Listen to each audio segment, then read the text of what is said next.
1 Coríntios 3:1. Eu, porém, irmãos, não pude falar a vocês como a pessoas espirituais, e sim como a pessoas carnais, como a crianças em Cristo. Eu lhes dei leite para beber. Não pude alimentá-los com comida sólida, porque vocês ainda não podiam suportar.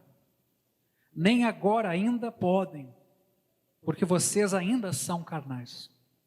Porque se há ciúmes e brigas entre vocês, será que isso não mostra que são carnais e andam segundo os padrões humanos?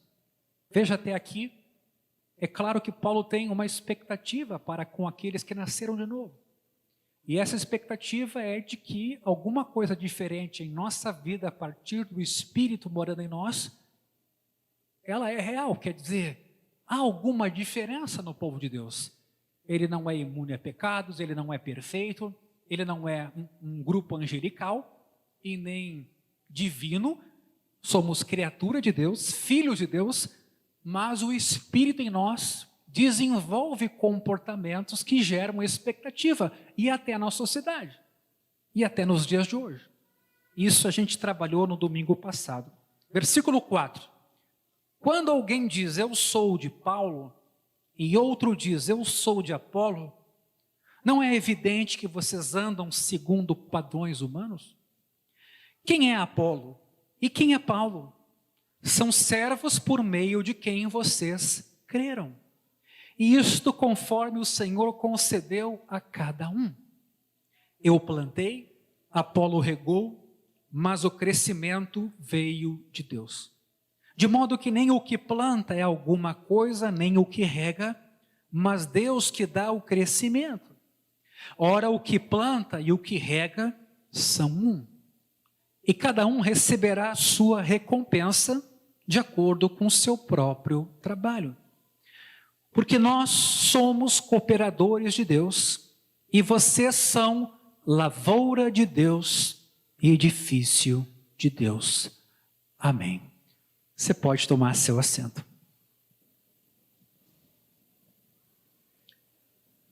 Qual é o contexto dessa passagem que acabamos de ler? Ora, Paulo está tratando nessa carta, e desde o começo ele lida com isso, desde o capítulo 1, com os conflitos que havia nesta igreja, em nome da própria sabedoria. Quer dizer, a sabedoria, em vez de ser uma sabedoria divina, que leva ao amor e a um comportamento de compaixão, era uma sabedoria dos gregos, que levava a uma altivez, e levava a divisões, e levava a grupos, e eventualmente os integrantes desses grupos se comparavam entre si, e também junto aos seus líderes, imaginando se Paulo, Pedro ou o próprio Apolo, qual deles era o mais sábio. Ou seja, os próprios líderes, homens de Deus aqui, foram envolvidos numa espécie de divisão, de facção, de ciúmes e brigas. No entanto, meus irmãos, nós vimos muito bem isso no primeiro capítulo e segundo dessa carta, nas nossas lives. A cruz é a sabedoria de Deus.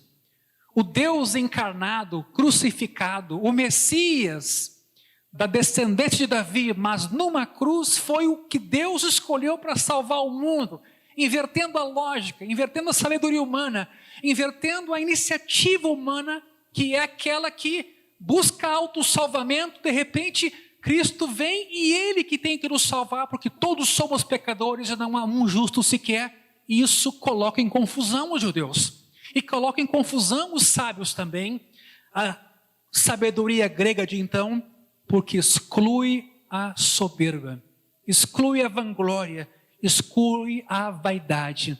O próprio Paulo, no capítulo 1, quando escreveu para os Coríntios, disse, olha, a julgar pela sabedoria, se Deus fosse depender da de vocês, vocês não são mais nada do que a média das pessoas. Mas Deus escolheu o que não era para a glória do seu nome. Amém? Então, neste sentido, o que acontece em Corinto? Eles, tendo o Espírito, não vivem de acordo com esse Espírito, se tornando então carnais, e como carnais brigam, têm ciúmes, divisões, e onde a gente vê esse tipo de coisa, tem toda sorte de coisas ruins, como vemos escrito na carta de Tiago. Na verdade, e esse é o ponto importante aqui nessa noite, os coríntios não entenderam quem era a igreja e de onde ela vinha, qual era a sua identidade e qual era de verdade o papel dos líderes. Assim como hoje eu entendo também que nós temos uma certa dificuldade em entender o que é a igreja. Por exemplo, por que estamos aqui? Será que para sermos igreja a gente depende de um salão? Qual o papel dos pastores num trabalho ou na igreja em si, ou dos obreiros? O que define essa igreja? Paulo então vai aproveitar aqui uma metáfora da agricultura para mostrar como o povo de Deus deve tratar os seus mestres. Paulo vai usar um tipo de linguagem mais concreta para facilitar a compreensão dos coríntios, para eles entenderem um pouco a respeito do que é a igreja. E os coríntios estavam usando alguns slogans. Vejam no versículo 4, eles diziam: eu sou de Paulo, eu sou de Apolo. Quer dizer, eles falavam isso, eles diziam isso, eles enfatizavam os grupos e se sentiam envaidecidos por participarem de grupos específicos. Mas Paulo, meus irmãos, vai mostrar o que aqui? Que os apóstolos, que os pastores, que os ministros são apenas servos.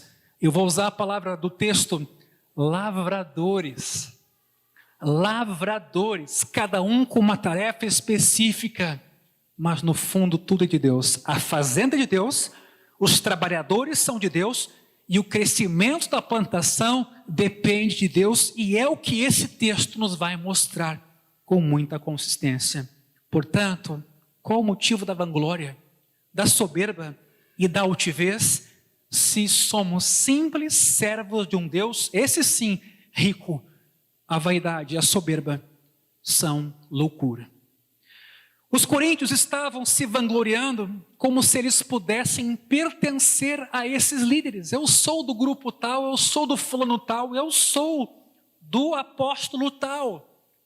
Havia uma idolatria nesse sentido, mas Paulo vai mudar essa conceituação e vai adotar a palavra servo, sendo Deus o responsável pelo crescimento e também sendo o dono do campo onde esse crescimento se dá.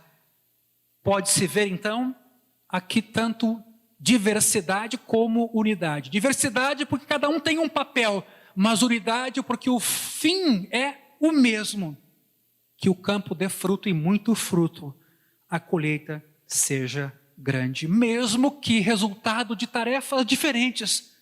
Por isso Paulo apoia aqui o ministério de Apolo. Ele não briga com Apolo, ele referenda o ministério de Apolo e absolve Apolo de uma acusação como se Apolo estivesse dividindo a igreja. Não havia problema entre os ministros, havia problema nos grupos que faziam desses ministros o que eles mesmos não queriam.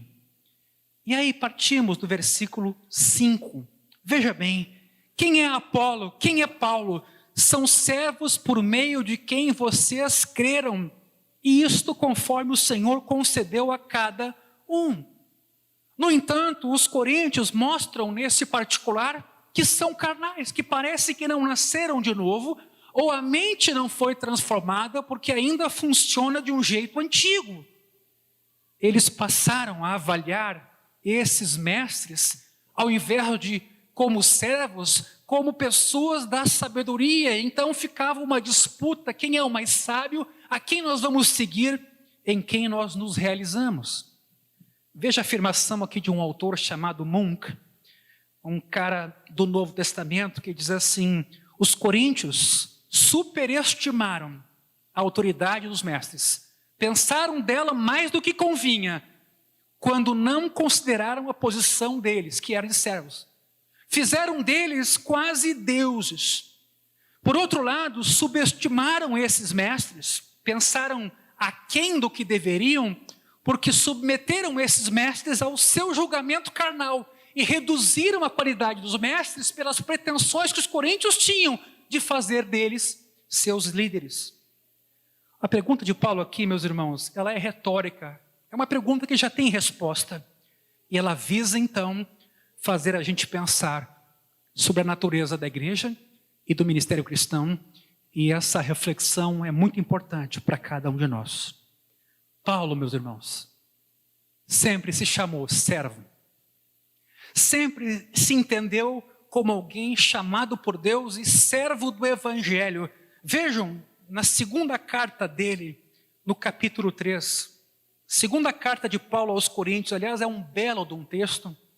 Esse para mim é um dos textos extremamente significativos para a igreja hoje, quando às vezes nós, igreja, fazemos de Cristo um novo Moisés e criamos, a partir de uma leitura errada do Novo Testamento, um novo tipo de legalismo. Veja o que Paulo diz sobre a nossa missão em relação à nova aliança, 2 Coríntios 3, 6.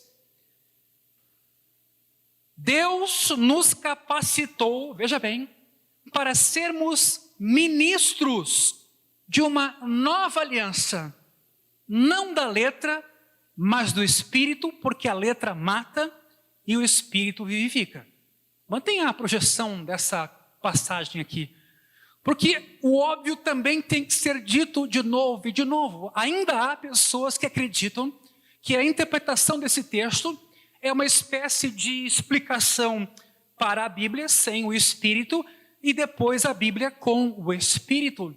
Ou a Bíblia que tem um leitor que tem o Espírito, então aí sim ela faz sentido. Não é isso que o texto está dizendo. O que o texto está dizendo é que a lei de Moisés ou qualquer lei moral não tem o poder de nos transformar. Ela exige de nós comportamento, ela diz o que deve ser feito, ela nos impõe o padrão santo de Deus, mas a gente, por causa dessa lei ou movido por ela, não tem o poder de se conformar a ela. Quem faz isso em nós é o Espírito Santo de Deus. Por isso que aqui então a letra mata quer dizer ela me expõe. Ela expõe o nosso erro, nossa fragilidade, nossa humanidade, né, para que então eu tenha consciência de que sou um pecador. Paulo disse em Romanos 7, a lei diz não cobiçarás. Se ele não tivesse exposto a essa lei não cobiçarás, ele não se daria conta que ele cobiçava. E quando ele viu que cobiçava, ele correu para Cristo. Então a lei é uma maneira que Deus agiu para nos enquadrar, fazer o diagnóstico do que tem no nosso coração, e é por isso que o jovem rico caiu nela, e todos cairão, porque não há nenhum justo sequer, todos pecaram, e a lei é importante para esse diagnóstico. Agora, o Evangelho começa aqui, feito o diagnóstico, qual é a solução? A solução é Cristo, e esse Cristo vem pelo Espírito, e essa é a nova aliança, que não depende de obras, depende da fé em Cristo. E é por isso, então, que no Novo Testamento a gente tem essa missão como igreja, não reerguer a Moisés para trabalhar agora com moralismos ou legalismos, mas sim lidar com a lei, mas o fim da lei é Cristo. Quer dizer, a lei vai apontar para um Redentor e o seu nome é Jesus. E é nesse sentido que a igreja é chamada não para ser legalista no mundo ou moralista. Qualquer um pode fazer este papel, até um jornal faz o papel moralista, todo mundo faz, embora a gente saiba que há hipocrisia também naquele que é moralista, sempre há, mas o passo seguinte, quando o diagnóstico do nosso coração, da nossa situação é feito, é o que faremos. É o que faremos, para quem correremos, qual é a esperança então? Aí a gente ouve, nenhuma condenação mais há para os que estão em Cristo Jesus. E é nesse sentido que a gente é chamado para ser ministro de uma nova aliança. Então, a palavra ministro é uma palavra que Paulo usa muito no Novo Testamento. Ele gosta dessa palavra. E ela está associada com serviço, sim. E essa palavra, inclusive, vai ser encontrada nas palavras de Jesus. Marcos capítulo 10, você pode abrir comigo. Marcos 10, 41 a 45. A gente tem um registro dos discípulos de Jesus brigando por um lugar de destaque, próximo ao mestre, né? Conhecemos um pouco essa briga, entre aspas, essa disputa. E quando esses dois filhos de Zebedeu fazem a proposta, os demais discípulos ficam indignados, porque parece que eles também queriam um lugar de destaque. Ou seja, Marcos 10, 41, o que nos diz aqui? Quando os outros 10 discípulos ouviram isso, começaram a ficar indignados com Tiago e João, que pediram, né, esse lugar especial. Mas Jesus, chamando todos para junto de si, disse: vocês sabem que os que são considerados governadores dos povos os dominam, e que os seus maiorais exercem autoridade sobre eles, mas entre vocês não é assim. Lembra da cruz? Sabedoria de Deus, salvação sendo por meio do Messias crucificado, uma loucura. Pois bem, aqui também Jesus diz que o jeito de ser cristão inverte a maneira de se pensar a fé e a vida. Entre vocês não é assim, pelo contrário, quem quiser tornar-se grande entre vocês, que se coloque a serviço dos outros. E quem quiser ser o primeiro entre vocês, que seja servo dos outros. E agora a referência, pois o próprio Filho do Homem não veio para ser servido, mas para servir e dar a sua vida em resgate por muitos. Preste atenção. O versículo 42 aqui, meus irmãos, registra a atitude grega quanto ao ministério, enxergando ela mais como liderança, mais como poder, mais como destaque social. Mas a cruz é a referência para o ministério cristão, que é o que? Entrega, amor, renúncia, submissão, serviço. A qualidade, humildade ou virtude, humildade, só passou a ser virtude a partir dos cristãos. Entre os filósofos, a virtude não cabia para a humildade. Humildade era um vício. Vejam, num dos diálogos de Platão, o pensamento sobre serviço é o seguinte, aspas, como um homem pode ser feliz sendo servo de qualquer pessoa que seja? Por isso que a virtude, humildade é eminentemente cristã, ou também, claro, da cultura hebraica, mas não transitava essa verdade entre os gregos. Logo, humildade não condizia com a expectativa dos coríntios. E é neste sentido que Jesus desafia então os seus discípulos, questiona o jeito grego de enxergar poder e liderança, mostrando que o cristão anda de forma invertida. A cruz, a aparente derrota, é o lugar do crente. Esse mundo nos apresenta muitas surpresas. Os governos vêm e vão, meus irmãos. Tudo isso sempre mexe com as nossas emoções, mas o reino de Cristo é inabalável. Os governantes vão se alternar, os crimes continuarão a ser cometidos, nem por isso a igreja vai ficar passiva diante dessa realidade, mas o reino de Deus é aquele que não terá fim. E toda a nossa expectativa, às vezes, em qualquer evangelho que se atrele a esse sistema, poderá ser uma expectativa frustrada. Portanto, a cruz não é só referência para o evangelho e para os caminhos de Deus que são mais altos. A cruz é referência também no sentido do serviço.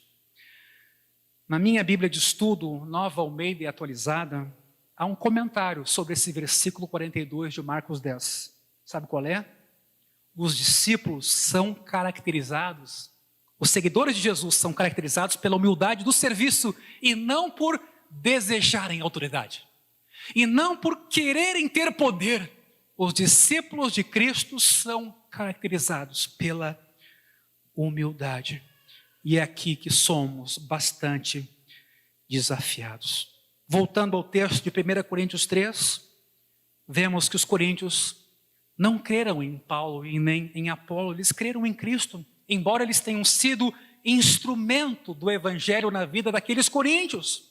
E cada servo, Paulo ou Apolo, ou quem o seja, trabalhou com a tarefa, o dom que o próprio Cristo deu a eles.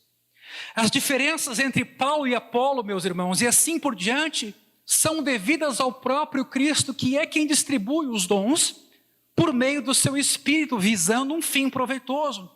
Mas ainda que esses dons sejam diferentes e dados a pessoas diferentes, o fim é comum, o bem de todos, um fim útil. A igreja é uma só.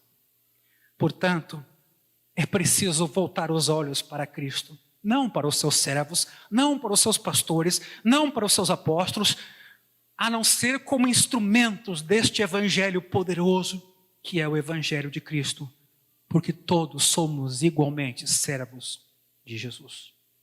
Neste sentido, no versículo 6, Paulo escreve: eu plantei, Apolo regou, mas o crescimento veio de Deus. Meus irmãos, sabe-se que Paulo foi quem fundou essa igreja. Aliás, em Atos, ele se mostrou muito intimidado quando Deus disse que ele tinha que ir a Corinto. Deus teve que falar com Paulo: cara, vai lá, eu tenho muito povo naquela região, ninguém vai te fazer mal. E de fato essa igreja acabou sendo uma igreja grande, mas com algumas dificuldades. Então Paulo plantou a semente do evangelho em Corinto. Apolo continuou aquele trabalho ensinando, quer dizer, ele regou e ele cultivou aquela plantação. Mas foi Deus quem deu o crescimento, e no fim, Deus é o dono de tudo. E a lavoura aqui encarada como a cidade, ou a igreja na cidade de Corinto. O que Paulo então faz nesse versículo? Ele quer equilibrar os ministérios, de modo que todos possam olhar para Cristo e não para os homens. O próprio Paulo se iguala a Apolo. A maneira como ele escreve coloca Paulo em igualdade em termos de vocação e graça com relação a Apolo. E há um autor aqui, Kouzman, que diz o seguinte: o resultado desse conceito de ministério, do conceito adequado, é acabar com partidos. Os partidos que criaram em nome de Paulo e de Apolo acabam de perder os seus líderes e têm que sucumbir para uma igreja unida, embora diversa, mas cheia de amor e de respeito. O versículo 7 provoca a gente, de modo que nem o que planta é alguma coisa e nem o que rega, mas Deus que dá o crescimento. Ora, esse texto responde às perguntas dos versículos 4 e 5, perguntando: quem é Paulo, quem é Apolo? Os coríntios estão olhando as coisas de baixo para cima e tentando divinizar seres que são de carne e osso. Ora, os ministros, Paulo vai dizer aqui, não são nada além de servos. São apenas colaboradores de uma lavoura. Veja a simplicidade metafórica da linguagem que Paulo usa. Ora, hoje, meus irmãos, tem-se feito um uso desproporcional do amor de Deus para com os seres humanos. É um novo tipo de humanismo, uma espécie de normalização do pecado encarnada na linguagem do politicamente correto. Acabamos de tomar consciência de uma escola no Rio de Janeiro que aboliu o uso de pronomes masculinos e femininos e exigiu o uso de pronomes neutros com crianças. E a pergunta que fica para nós, igreja, enquanto uma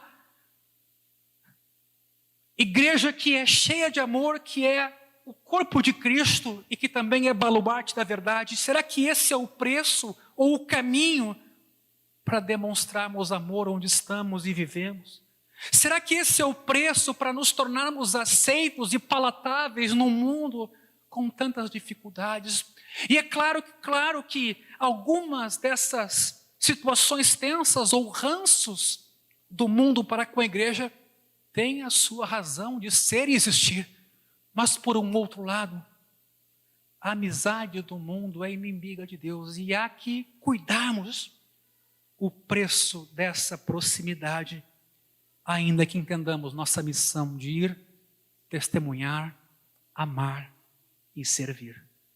Os coríntios tinham uma ideia elevada demais de seus mestres. A causa final para a existência daqueles crentes coríntios, no entanto, não tinha nada a ver com Paulo ou com Apolo, era o próprio Deus que havia tomado essa decisão, assim como o fato de você estar aqui é uma escolha de Deus, não é da Igreja do Caminho, nem de um líder, nem de um amigo. Ninguém pode produzir o novo nascimento em nenhum de nós, e é por isso que estamos alegres nessa noite, porque Deus quis nossa salvação. E há motivo de sobra para agradecermos. Não se trata de Paulo, Apolo, João, Pedro, Carlos, se trata de Cristo e de Cristo somente.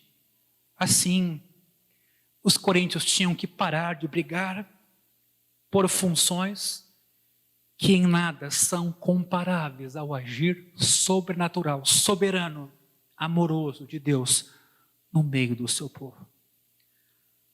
Caminhando para o versículo 8, Paulo escreve: o que planta e o que rega são um, e cada um receberá a sua recompensa de acordo com o seu próprio trabalho. A preocupação de Paulo e Apolo é uma só, meus irmãos: que a igreja cresça de forma saudável, de forma que não comprometa o evangelho e nem mesmo o Cristo, e que possa então continuar o seu crescimento.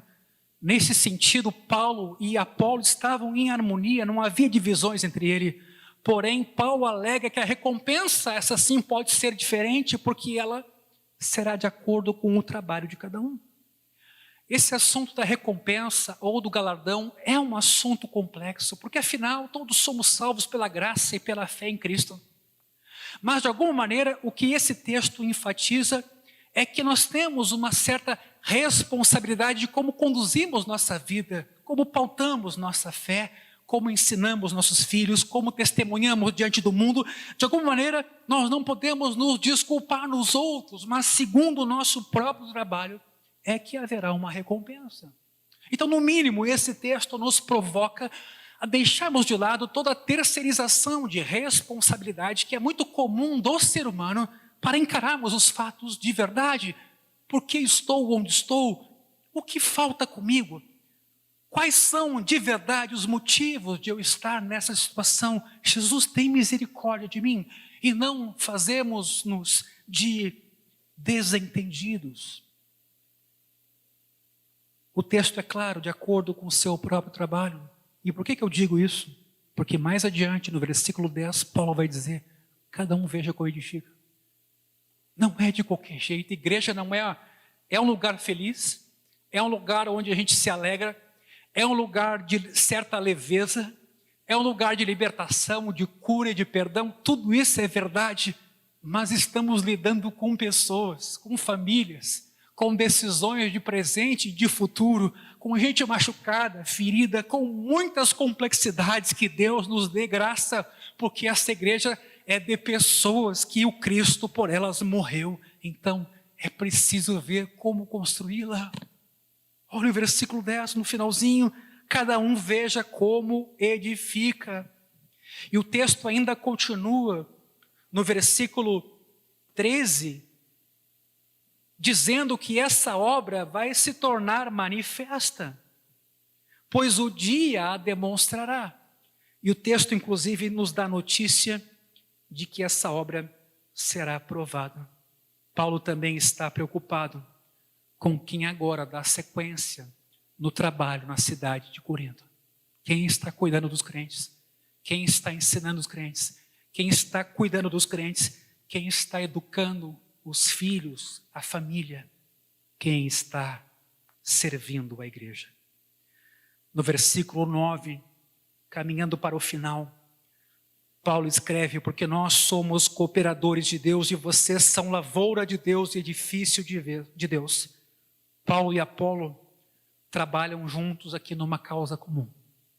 Ambos são de Deus, pertencem a Ele. De modo que os coríntios não são propriedade desses ministros. E, inclusive, os coríntios também são propriedade de Deus, eles têm dono. Cooperadores é um termo que Paulo usa muito para se referir aos seus ajudantes no seu ministério. A ideia aqui, cooperadores de Deus, é de que os ministros cristãos são de Deus. Há uma ideia de posse, trabalhando debaixo da sua autoridade, quer dizer, cooperadores de Deus, pertencentes a Deus, porque tudo é de Deus. A igreja, os ministérios, tudo pertence a Deus. Assim, os ministros precisam hoje, seja qual for o ministro, atuar na igreja de Cristo com atitude de servo. Porém, os coríntios estavam aplaudindo em demasia esses líderes.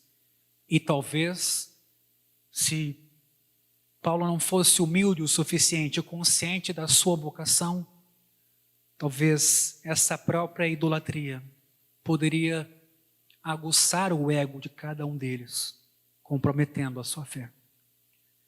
Quero dizer de todo o coração, os pastores não são donos da igreja. Muitas vezes, porém, nós agimos como se fôssemos. Quando, por exemplo, a gente faz algumas escolhas e tem para elas critérios muito pessoais, subjetivos, nem sempre bíblicos e sábios. Mas, por outro lado, a igreja também não é das pessoas, porque não somos uma democracia, que é um conceito político, totalmente grego e com suas derivações de lá para cá. Como se, por exemplo, os mais antigos ou quem ajuda financeiramente a igreja tivesse mais poder sobre ela do que membros menos favorecidos ou membros mais novos. Chegaremos ao absurdo de tratar a igreja como uma propriedade nossa. Ambos os extremos têm que ser evitados. A igreja de Cristo, e assim a estrutura, as atitudes, as decisões, a natureza do ministério, ou seja, tudo é decorrência da compreensão de que a igreja é de Cristo, meus irmãos. E por isso todo louvor e honra ao seu nome.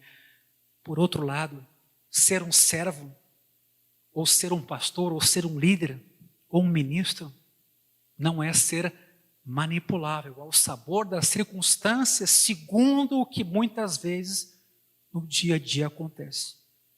Muitos pastores se perderam aqui, porque temeram arranhar a sua popularidade e optaram por mantê-la, abrindo mão de alguma convicção ou de alguma verdade da fé. Ser pastor, nesse sentido, é aprender a liderar, pela graça de Cristo, essa igreja, mas mantendo a atitude de servo, por meio de quem outras pessoas puderam crer e outros puderão ser ensinados, mas sempre como meros instrumentos, porque a igreja é de Cristo. Nesse sentido, devemos poder dizer, meus irmãos, como Paulo escreveu nessa mesma carta, só que no capítulo 11, sejam meus imitadores, como também eu sou imitador de Cristo. E para concluir, quero fazer com vocês a leitura de um texto, voltando de novo a Marcos agora, capítulo 10, e aqui eu concluo Marcos 10, versículo 35. Já lemos esse texto num trecho menor, mas agora eu queria ler ele com vocês desde o seu começo. Marcos 10, 35. Então se aproximaram dele Tiago e João, filhos de Zebedeu, dizendo: Mestre, queremos que o Senhor nos conceda o que vamos pedir. Todos nós temos desejos, todos nós temos intenções, sonhos e planos. Isso é natural em nós, isso faz parte da nossa vida. Jesus lhes perguntou: o que querem que eu lhes faça? Eles responderam: permite-nos que na sua glória. Eu fico imaginando, né? A gente com os pés aqui na terra e tentando refletir sobre a glória. A gente com corpo, alma, carne e osso e tentando imaginar, a gente mal compreende esse mundo, tentando imaginar o que é estar na glória e do lado do nosso mestre. Mas o pedido é feito. O pedido é feito. E o texto então prossegue: permite-nos que nos assentemos, um à sua direita e o outro à sua esquerda. Mas Jesus lhes disse: vocês não sabem o que estão pedindo. Será que podem beber o cálice que eu bebo? Ou beber o batismo com que sou batizado? Quer dizer, vocês querem estar comigo também na hora de morrer? Também na hora da crucificação? Vocês vão estar comigo onde eu estiver? Essa é a pergunta. Eles nem entenderam, obviamente, do que Jesus falava. Eles responderam, podemos. Tipo o jovem rico, tenho guardado toda a lei, está tudo bem, Senhor. Jesus então lhes disse, e ele é muito amoroso, vocês beberão o cálice que eu bebo. Por quê? Porque esses discípulos de fato depois foram perseguidos, crucificados, alguns deles, e morreram mesmo em martírio. Talvez não porque quiseram, quem sabe sim, mas não entenderam isso nesse momento, entenderam depois. Jesus disse, vocês vão beber esse cálice. Eu fico pensando hoje, meus irmãos, enquanto igreja cristã brasileira, quantos de nós estamos preparados para isso? Talvez nem eu estou, nenhum de nós aqui. O que implica esse reino, esse Jesus, esse Cristo em nós? Que desafio nós recebemos aqui sobre o nosso futuro, sobre realmente a nossa esperança, o nosso Deus, aquele a quem realmente amamos. Vocês vão beber o cálice que eu bebo e receberão o batismo com que sou batizado. Quanto a sentar à minha direita e à minha esquerda, não me compete concedê-lo, pois é para aqueles a quem está preparado. Agora os outros têm a oportunidade deles, né? Jesus, digamos, deu uma resposta negativa e os outros talvez estavam esperando. Ficaram indignados, os 10 ficaram indignados com Tiago e João. Agora veja, meu irmão, e eu peço que você leia esse texto como se Jesus estivesse escrevendo isso e falando para você. Mas Jesus, chamando todos para junto de si, disse, vocês sabem que os que são considerados governadores dos povos, os dominam. Eles vão atrás do poder e o encontram. Eles têm ambição de autoridade e se agarram no poder. É assim que funciona. Talvez até com um jeitinho, com a corrupção, com a mentira, com o sim justificando os meios. Mas entre vocês não é assim. Pelo contrário, invertido. Quem quiser tornar-se grande entre vocês, que se coloque a serviço dos outros. Que seja servo de todos. Aí a gente pensa, poxa Jesus, que desafio. Não, pois o próprio Filho do Homem não veio para ser servido, mas para servir e dar a sua vida em resgate por muitos.